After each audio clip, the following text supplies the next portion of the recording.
Hey everyone, it's Joe and Jackie. We're back, and we're doing this next. I don't even know. I forget what we called these short talks. Is that what I think we were calling them? Yeah, let's call them short talks. That's All right. a good thing. And we'll do our best to actually keep it a little shorter. Last time, as Jackie and I said, we're planning for, let's say, around 20 minutes or so. But we both love this stuff, and so we start talking. And actually, that's what I was going to do was to make note of the time, because I don't have an indicator of how long we've been recording or anything, and that would be nice if it was easy to see that to help me stay on track. But so anyway, today's talk, I was finishing up a chapter in a book, and actually I forgot what the book was. I think it was in the email I sent you, but it's from Dan Kennedy. He's a direct marketing, direct advertising author, and he writes incredible books. But the very last, it was The Ruthless Management of People and Profits. Which actually I stayed away from it because I thought it was going to be a lot of percentages and stuff, but it was really about how to get employees to be profitable for the most part. Mm-hmm. And I think the very last chapter, and I excerpted a little bit of it here. Give me a phone call, of course. And it really hit home because Jackie and I had talked about this kind of stuff before with, hey, is the whole world going RPA, which is robotics process automation? Are we going to be everyone going to be out of jobs here in a bit, especially because we're in AutoHotkey, right? Are we becoming, what is the Terminator movie with, the computers take over? Skynet? Is that what it was called? Yeah. Are we getting there? And, we had said, like, we couldn't quite put our finger on it, but I think Dan Kennedy here had some really, really good points. And it was interesting because he had talked about years ago, automation in the Industrial Revolution, it did outsource a lot of jobs. People lost their jobs, but this all happened before. And thankfully, we I wouldn't say we recovered, but people often found better jobs worth their time, right? And especially those that were willing to invest in themselves. Here, what I loved about it was he was talking about they're going to replace incompetent people, right? That's what's going to replace incompetent, unreliable people, expensive humans with automation, especially in service industries. And this is why Jackie and I are into this overall of like, hey, keep improving yourself, right? If you're competent, right, you shouldn't have a problem getting a job. It's people who don't invest in themselves that are really, yeah, you're right. They're gonna have a hard time finding a job because a computer or something can do, a lot of what they're doing for much, much cheaper. Yeah, exactly. And the thing with all of this talk of AI and stuff,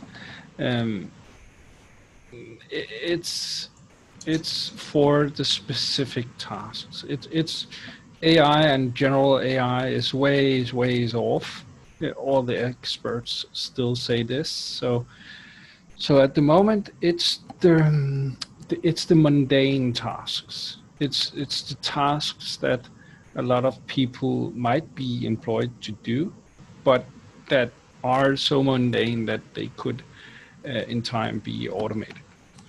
I would even almost argue to say a lot of the people, when they get replaced, really won't mind. The job they were doing was like painful. Yeah, that you're of course right about that. But a lot of people are also putting a lot of identity in having any type of job. Yeah, that's true. They might be getting some kind of meaning because, hey, almost everybody who are living in some kind of commercial world or whatever you call it will have been taught or grown up with the fact that you need some kind of way to work, make money, and excel. So the better you are at working, the more you can earn, the better life you can make for yourself. That's at least how I see it.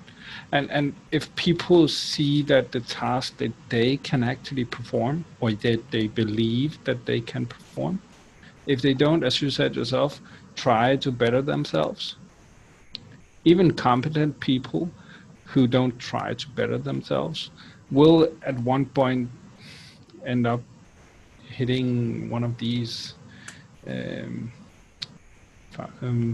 what would you call it? jobs where they'll be automated away. Mundane. Yeah, exactly. And I'm sure that, as you said, the Industrial Revolution that made a lot of manual work stop being manual, but the overall amount of things that were produced increased. Yeah, and the price dropped to consumers, right? Yeah. Which is another important thing to keep in mind of like, it's not the end of the world, right? I mean, yeah, that particular group of people lost their jobs, and quite possibly more than I'd even say likely, the owner of the company might even end up making more money. But hey, consumers, right? I actually now can go out and buy that, for far less than what it used to be, the cost of it. So it's the micro versus the macro level. When you're that employee that gets outsourced, it's painful. But as a general population, we should be happy about it overall. But again, keep back, invest in yourself. And I don't know, I'll put them on the spot here. Did you ever get around to watching that video, my little rant I sent you that I had done? Did I? My best bet is to say no because I can't remember. Yeah, no worries. I probably didn't. So I think it was a couple weeks ago. I was actually reading this book, and it finally specifically this lady, Dan Kennedy he has mentees, right? People that he mentors, and he was having a conversation with her in the beginning of the chapter. She was talking about she has a lady that works for her, and so every year apparently this lady would come to her and say, I need a raise, and she's like, I don't care what you need, right? But she said, hey, all right, well, when you go and enroll in this course and do something else or whatever, but it was like, basically it was enroll in this course. It was something that she didn't even have to complete it. It was just enroll to actually show you're doing. Then you'll get your raise. And then Dan Kennedy, it's kind of funny because he didn't keep talking to it, but then at the end of the chapter, he comes back to it and he says, by the way, he's like, I asked my mentee, how long has this lady been coming to you with this thing of like every year apparently she comes and says, I need a raise, and then the lady says like, hey, when you enroll this course, you'll get your raise. So I think I gotta find it. I think she said it was something like 18 years for maybe it was 8 years. I can't recall, but it was like, let's say it's 8 years, right? For 8 years, and she's like, I've never given her a raise because she's never actually taken the action to justify it. Yeah. Right. She just hasn't improved herself. And another great quote I loved in it was, you might have 30 years of experience, but do you have 30 years of the first year of experience? Or did you actually keep learning, new stuff while you're at that company? Because if you just have the repeated first year 30 times, you're not really worth that much more to a company, right? No. It's when you keep growing, and that's, again, it's that self-investing. But I'm like, that was a brilliant way to put it. Some people, I've been here longer, I deserve X. And you're like, that just because you're there longer, that doesn't actually mean, it's entitlement stuff that just drives me batty. Yeah, I at one point I had I don't know what you call it. It was temporary, but I can't remember if it was 4 months or 5 months or whatever it was. But I was working at a factory not far from here, and I was kind of overlooking the machines that were producing toothbrushes, and if it had some kind of hiccup, I would fix it, and it would continue producing these handles for toothbrushes. It wasn't really that in depth, and my days were long, and it was. But yeah, I had radio in my ears, and it was okay. But the ladies in the hall next door, they were actually putting the brushes in these toothbrush handles.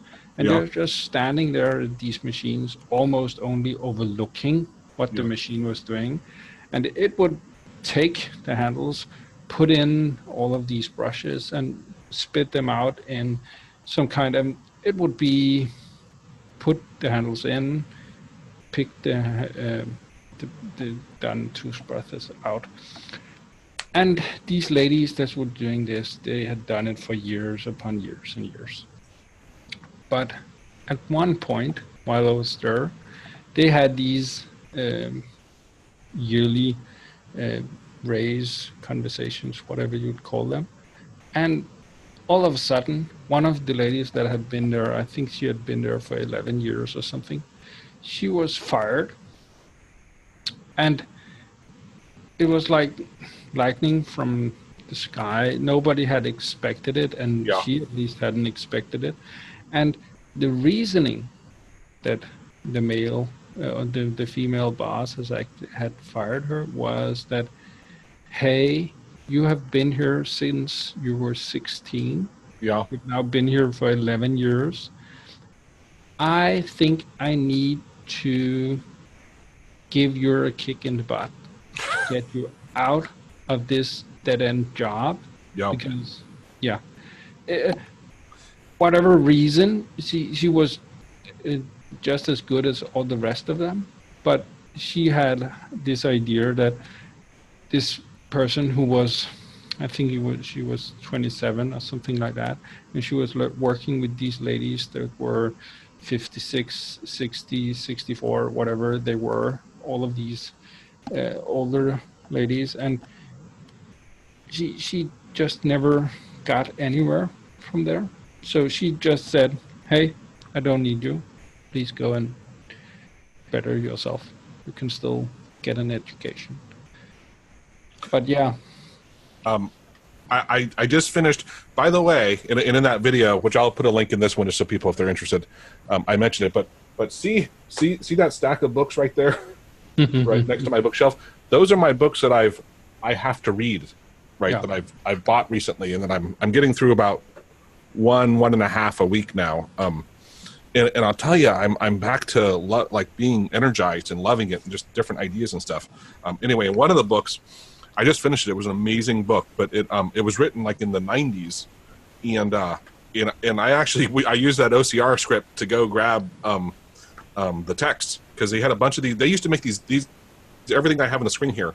These were all billboards he ran by his company, and the one I highlighted, you said something about it earlier, but it was contentment is the smother of invention. Okay. So it was like that contentment, like just, hey, I'm status quo. I get okay with where I am, and you just kind of die, right? You stop trying new things, and you're just boring. Yeah, exactly. And totally the lady I just talked about, that's what had happened to her. She had started working somewhere at a young age, and she didn't need to turn on her actual brain, because, hey, it was just the same mundane task that they would switch machines from time to time. But as I remember it, she was the fastest on one of them. So she would more often be chosen for that one. And to me at the time, I was like, okay, that's kind of ruining her life. But again, when I'm looking back at it, I'm like, yeah, but hopefully the one fired actually got something good out of it. I'll tell you, grade school, I did great through grades. I did good through grade school. And then junior high and high school came, and I had a lot of family issues and stuff, and I did not do good in high school, to say the least, right? And it wasn't because I didn't try. It was because I didn't try. It wasn't that I wasn't smart or something. It's just I had a lot of going on, this and that.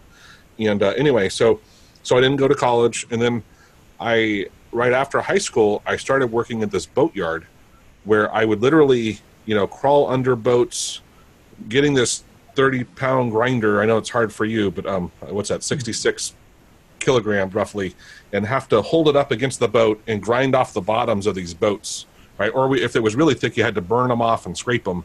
And this is out next to the water. It was really hot. Probably the most exhausting job, unless you count baling hay, which was really hard, but that was like a one-time thing. But this was every day.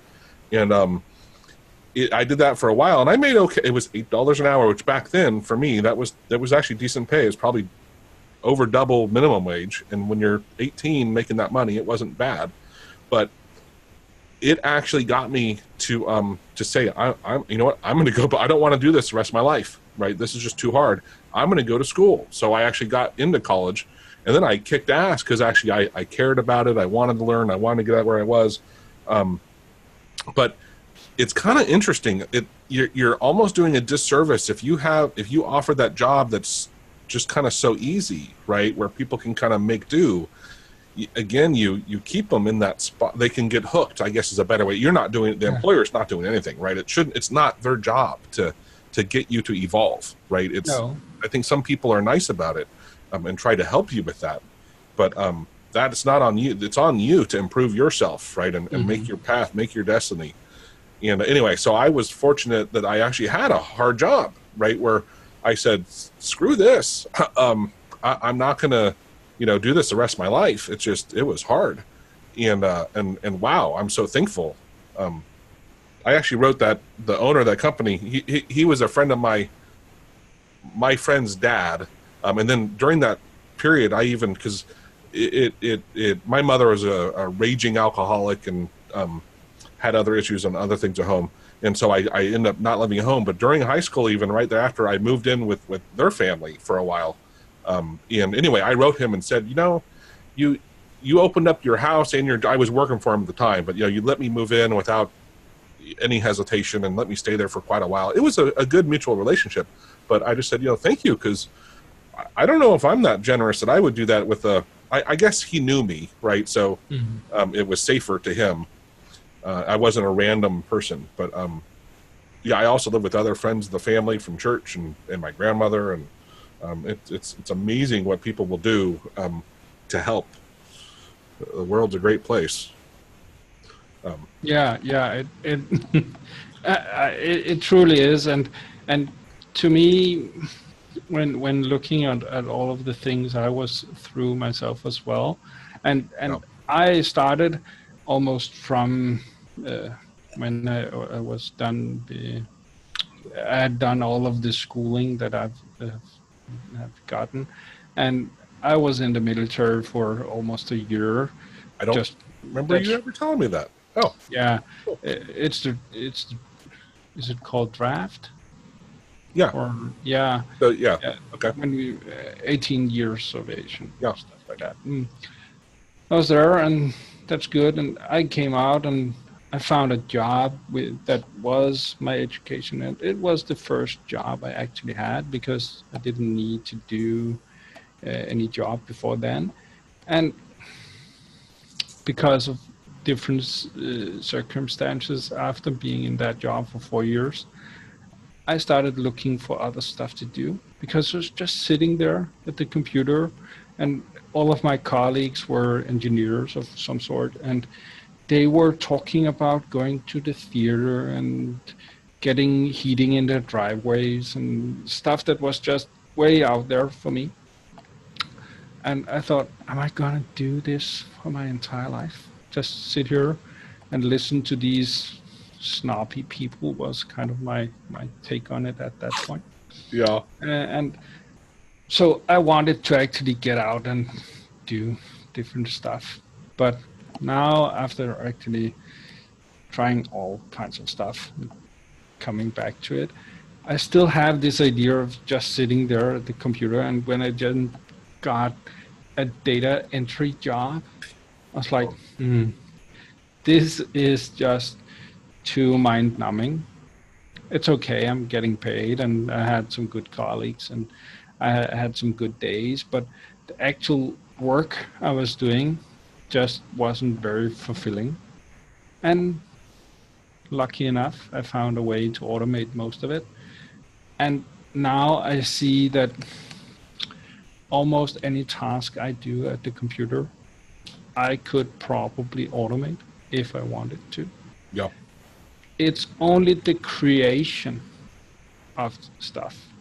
When I'm writing something new, or if I'm creating something different from something else someone has done. But actually receiving an email and sending it on to someone else, or taking data in one form and reassembling it into something else, if I'm not really adding anything, then all of those things can easily be replaced and automated. And by actually learning that, by learning how to automate more and more Windows-based things, it becomes clear that there are really not many things that can be automated to some degree. Mm-hmm. And as you has stated, both with the text and the stuff that you have recently read, is that more and more of these places where you have humans doing the same thing over and over, either in service industries or people picking up the phone and taking your order, or people pumping your gas, which we haven't had in Denmark for ages now. I think. Oh yeah. It stopped back in the 60s or something like that. And do you have the option? No. Nowhere. It hasn't existed while I have lived. For real. And you were saying you just to make sure I understand, you cannot pump your own gas. Oh yeah, that's the other way around. Okay. We can only pump our own. Okay, just making sure. All right. Yeah, there's no place where people... In Oregon, which is one of the states I travel to, in summer, when I lived there in high school and junior high, anyway, it's a state law that you cannot pump your own gas, right? Okay. And it's one of those things, the vast majority of people in Oregon want that law to go away because it drives up the price of gas. Right. But a lot of people are like, well, it keeps jobs. Well, it keeps menial jobs, right? It's like, it's a tax basically. And the people there are standing around, they got to be so bored anyway. Yeah. So sorry. Yeah. I was trying to find that quote. I was just curious, trying to remember how many years that lady had not actually, done the training, but, so yeah, so go ahead. Yeah. I was just, it's interesting that you still have people actually pumping your gas for you, where I'm just... It's optional, right? You don't see it that often. I think more in the major, like let's say New York and expensive areas, where there's wealthy people, they will, they and it's like 50 cents a gallon more expensive. Okay, and 50 cents being 3 Danish kroners. Well, and let's say the gas, a gallon of gas is around $3, and then if you pump it, if someone else pumps it, it's $3.50, right? So it's if it was $1 more, it would have been a third the price. So it's half of a third the price, whatever the world that is, 18.5%. But I'd also need to actually know how much a gallon of gas is compared to a liter. So, but maybe a gallon is 2.5 liters or something. I think it's about right. I believe so. Yeah. So still. So $3, that's 18 Danish kroners and 2.5. So, okay, you still have way cheaper gas than we worked that out a couple years ago. Remember we found that website that had the conversion stuff, and we were going through things. I remember gas in, what was it? You pay a crazy amount, like sodas at a 7-Eleven or something, right? It was. We of course we have a high income tax, and we also have what's the actual VAT, I think it's called, but yeah, those are quite high here.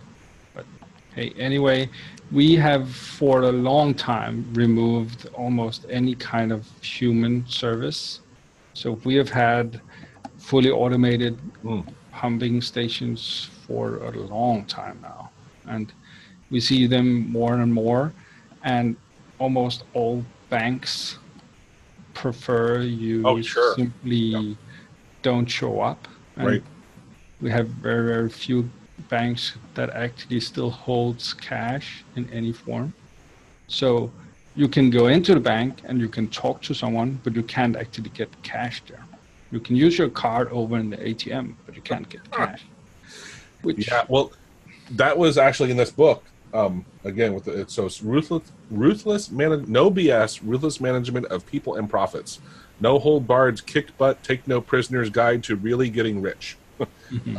He has a whole series of no BS books. Anyway, he talked about the vast majority of loss at a company isn't from customer stealing; it's from your employees stealing.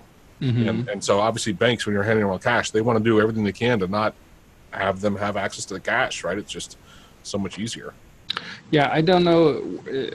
Here, cash is also handled by machines when you go to the store and stuff like that. You probably have the same, or what? Yeah, often. Yeah. Yeah, you put in the coins in this coin counter, or the actual person at the desk actually takes the note and puts it into a note machine. So all of the money is actually handled by machines. And the machines also spit out the change for you. Yeah. So the actual teller really never actually handles the money. Yeah, and you probably have this there. A lot of if you go out to a restaurant now, a lot of times they'll bring a credit card machine to you and you swipe it and do everything. So yeah, I think they're trying to alleviate the employees from even holding the credit card and walking away from it and doing something with it. Yeah. My wife's debit card got hacked the other day. And so anyway, so yeah, it happens. Okay, it happens. Yeah, fair enough. Yeah, and we are doing more and more of this. We also have the chips in the credit cards now, so we can make the wireless payments without actually swiping the card. So it only needs to be near the credit card machine. And again, I know that some Asian countries like China and stuff like that, they've almost completely jumped over the credit card part of it and gone straight to phone pay instead. Yeah. And I heard about this recently, where the reason they did that transfer so quickly was because us here in the US and in Europe and stuff like that, we have had credit cards since maybe the 50s, 60s, thereabout. And we have gotten a different, at least a level of trust in both the credit card system and the companies that has credit cards. And it's pretty easy to use a credit card. It's a little plastic thing. You just swipe it and you've made your payment. But China, as an example, has been a cash country for the majority of the time where we have had the credit card. So now when they actually started coming into the space, being offered the phone solution and the credit card solution at the same time, hey, they already had the phone. Yeah. Why also take the credit card part? Yeah, I think that's another comparison to that would be Europe looking at phone lines, right? They use mobile much more than, like in America, we have landlines, right? And now not as much anymore, but 10 years ago, they were everywhere. But Europe they didn't have landline, not like here, and mobile was so dominant. It just depends when you come into something and technology exists. But here in Denmark, the banks are slowly beginning to talk about the cashless society. Because we have accepted, we've also, one of the Danish banks offered up a really, really good mobile payment solution from user to user using crypto technology, Bitcoin technology behind the scenes. So they've offered up transfers for free, so without any type of fee. So if I wanted to transfer money to you, it wouldn't cost me anything, it wouldn't cost you anything. So it would just be free. And because of that, it's cheaper than any kind of card or bank transfer or anything. And people accepted it within a year or so. 1 million users were using it. And it's a little scary because I know also, at least with credit card, well, actually, anytime you separate the actual cash from the purchase with a credit card or with something like you're just talking about now, right? It's people don't, what's the right term for that? We don't quite associate it as strongly. So we're more willing to buy stuff right? Because we don't really see the dollars being spent.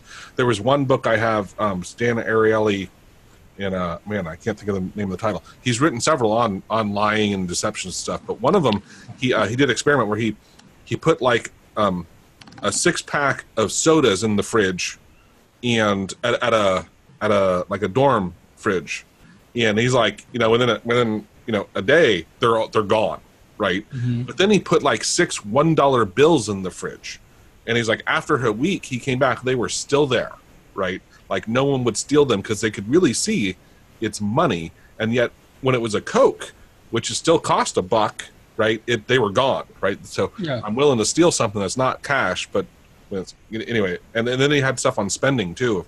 How much more likely people are to spend stuff when it's associated to like tokens. He did his experiments on, instead of you got paid in tokens, and then what they do with the tokens, and they were so much more willing to, if they took the tokens, and after you get the tokens, then you get your money. Then they'd have, like, let's say, buy something. Anyway, it was really fascinating how much our brains abstract when it's separated from the actual dollar value. At one point I was playing a lot of online poker, and I was playing for real money, and I was also playing for fake money, money that really didn't cost anything. And to me, within few days or whatever it was, it just became so clear that as soon as the money didn't actually have a value, the manner of how people played was so different that I actually I didn't want to play for the fake money anymore, because I couldn't use the experience.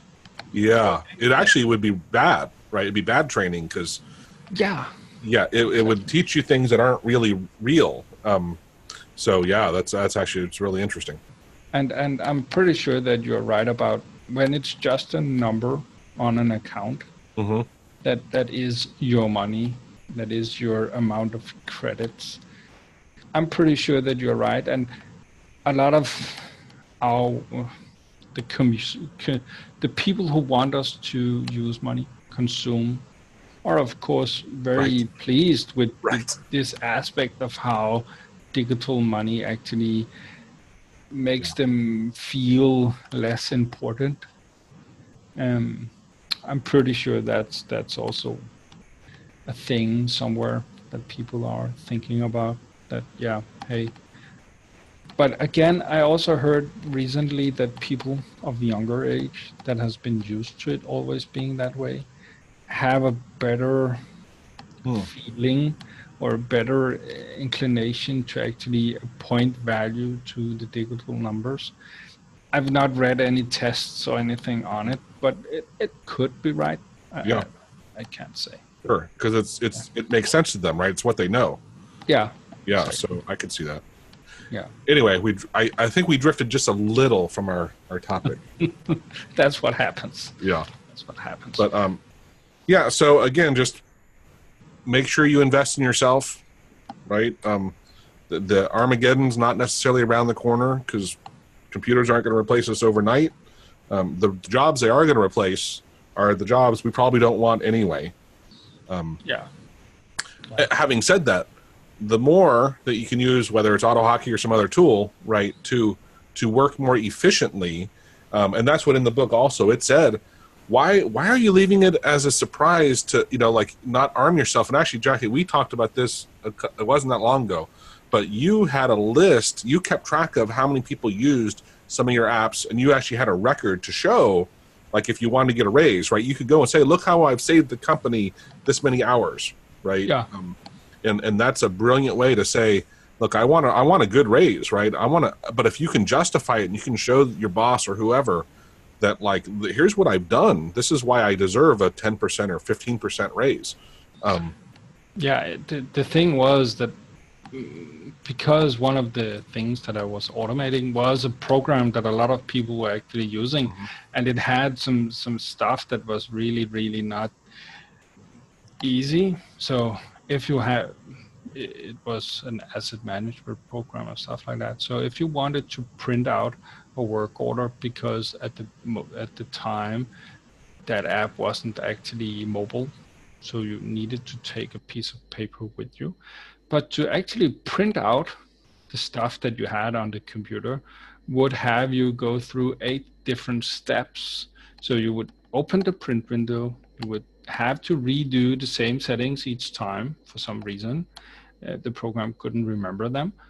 And then another window would open showing you an example or a preview of the settings that you had just made that you then needed to accept. When you accepted that, a new print window from within that window would open, allowing you to press print.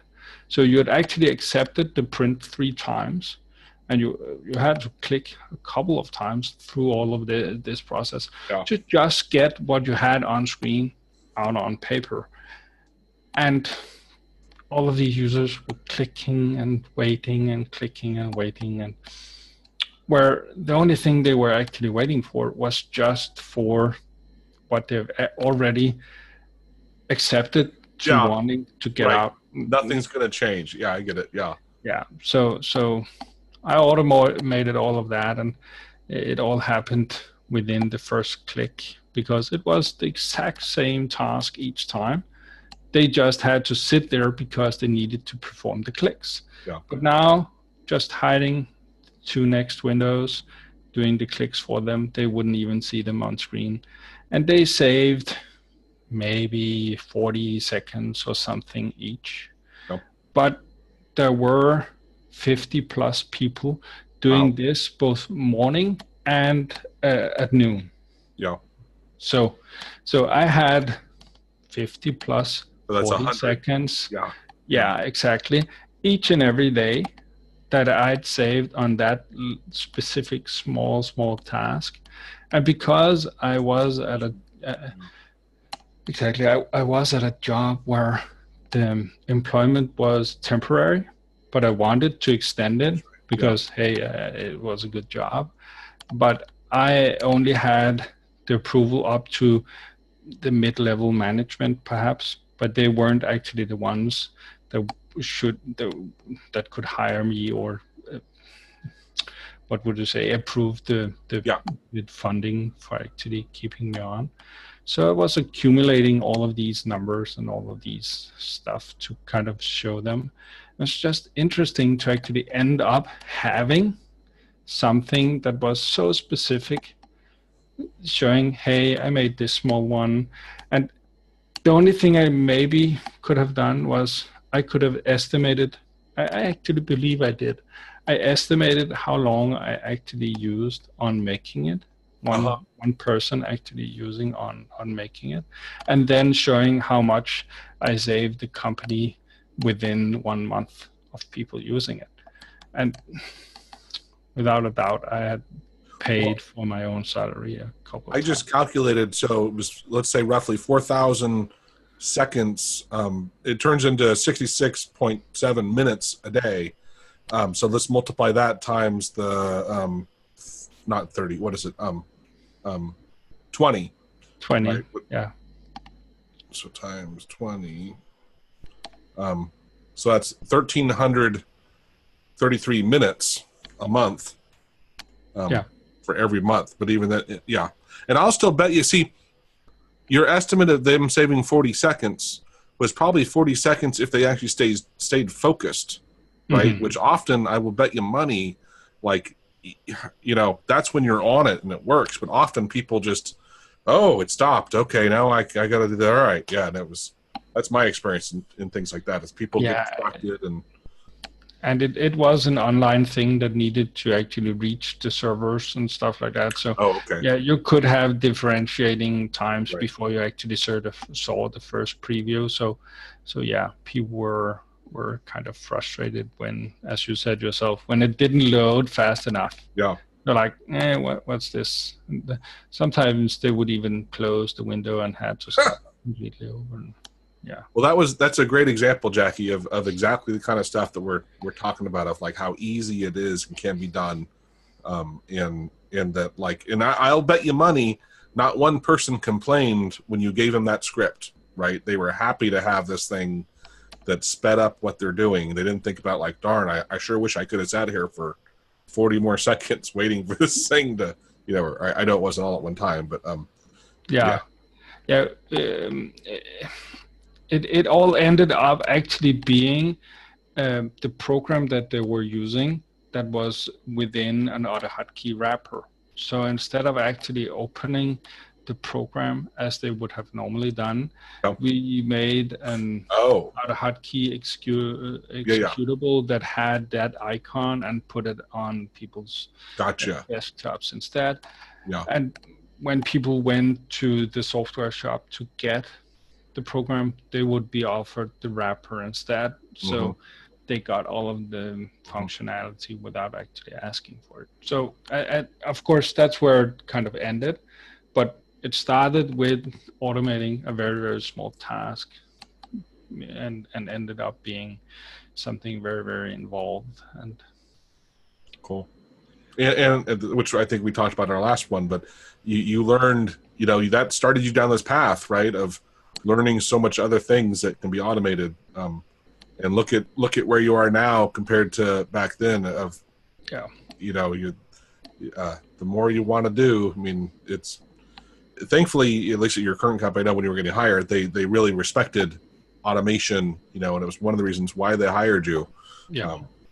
Some companies, obviously, they're not quite on that bandwagon yet they should be. But yeah. Yeah, and I'd say even though it's stuff that I might not have made or have in hand in, but still having the idea or the interest or, hey, see what our IT department is doing. This actually, just without them actually telling us, but this opens up the door for us to use this app over here. And I've just had this within, it must be within this month or within the last 14 days or something, where they put our email servers with, we've over a bit of time, we have started implementing Office 365. And some of us, the ones within my department, has been migrated to the online servers with Excel and stuff like that. And before, you needed to go through a specific VPN within a secure hub to actually access your email stuff if you weren't within our network area. And now, because they moved the servers to the cloud, people can just use the Outlook app on their phone, use the normal login. And nobody has actually told either me or them that this was possible. I knew it because I heard one IT person talk about it at one point some months ago. And as soon as I heard about, hey, they've put us on the servers, let me just test that. And yeah, right, I could get on there. And just that small thing of having a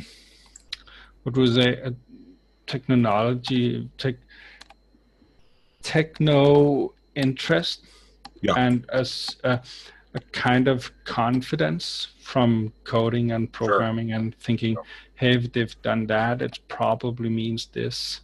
Let me just try it. Just as you would do when you actually coded something. You need to try it, you need to test it.